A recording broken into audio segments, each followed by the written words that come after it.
পোনপ্ৰথমে আমাৰ চেনেলৰ ফালৰ পৰা আপোনাক বহাগ বিহুৰ বহুত বহুত ওলগ যাচিলোঁ। হয়, আজি প্ৰথম পহিলা বিহু। নমস্কাৰ সকলোকে অসমবাসীলৈ প্ৰথমতে মই আন্তৰিক ৰঙালী বিহুৰ শুভেচ্ছা জ্ঞাপন কৰিছোঁ আৰু তাৰ পিছতে আপোনালোকৰ চেনেল দুটা নিবাজ অসম আৰু এনি নিউজ এনি দুয়োকো মই আন্তৰিক শুভেচ্ছা জ্ঞাপন কৰিছোঁ। গতিকে আপোনালোকে যিটো সুধিছে আজি বিহু হিচাপে সমগ্ৰ অসমৰ পৰম্পৰা হিচাপে বাপতি সাহোন আমাৰ অসমীয়া পৰম্পৰা সাতাম পুৰুষীয়াৰ যিটো আমাৰ মানি অহা বিহু, ইয়াত কোনো জাতি ধৰ্ম ভাষা নাই। ইয়াতে সকলো ধৰ্মৰ মানুহ সকলো ভাষাৰ মানুহ জড়িত।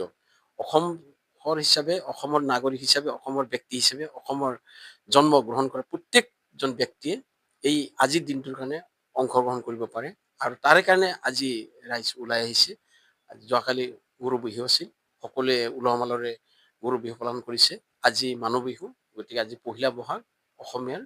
গতিকে আমি যাতে অসমখন আজিৰ বিহুৰ পৰম্পৰাই যাতে শান্তি সম্প্ৰীতি ঘূৰাই আনে অসমলৈ, কোনো ধৰণৰ যেনে হিংসাত্মক ঘটনা নহয়, কোনো ধৰণৰ যেনে অমংগল নহয়, তাৰে কাৰণে মই মংগল হিচাপে মই সমাজ বন্ধুৰ তৰফৰ পৰা সমাজ বন্ধু সাজন প্ৰিয়া, মই পাঞ্জাৱী নিবাসী, আপোনালোকে মোৰ ঘৰলৈ আহিছে, মই নিজকে গৌৰৱান্বিত কৰিছোঁ আৰু আশা কৰিছোঁ আপোনালোকে মোৰ নিচিনা মোৰ ঘৰত যেনেকৈ আহিছে আপোনালোকে অন্য ব্যক্তিসকলৰ লগত সাক্ষাৎ কৰক, আমাৰ আইতাসকলক লগ কৰক, আইতাসকলৰ লগত আপোনালোকে আশীৰ্বাদ লওক, যিহেতু তেওঁলোকে বহুত চিনিয়ৰ।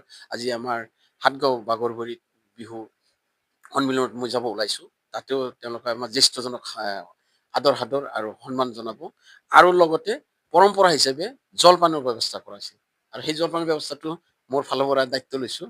গতিকে আপোনালোকক মই নিমন্ত্ৰণ কৰিছোঁ। তাতে আমাৰ 9টা, 9:30 বজাত পতাকা হ'ব আৰু তাতে পতাকা পিছতে জ্যেষ্ঠজনক সন্মান দিয়া হ'ব আৰু তাৰ পাছতে জলপান আৰম্ভ হ'ব। তাৰপিছত ল'ৰা ছোৱালী খেল ধেমালি আৰ্ট কম্পিটিশ্যন এইবিলাক ৰাখিছোঁ আৰু সন্ধিয়ালৈ যদি বতৰ ভাল থাকে প্ৰতিগল হিচাপে চাই আমি যিটো আমাৰ আঞ্চলিক মানে ওচৰ চুবুৰীয়া যিমান ল'ৰা ছোৱালী আছে তেওঁলোকে গীত মাতত অংশগ্ৰহণ কৰিব পাৰিব বুলি এটা আশা ৰাখিছোঁ, যদি বৰষুণ প্ৰতিকূল ভাল থাকে।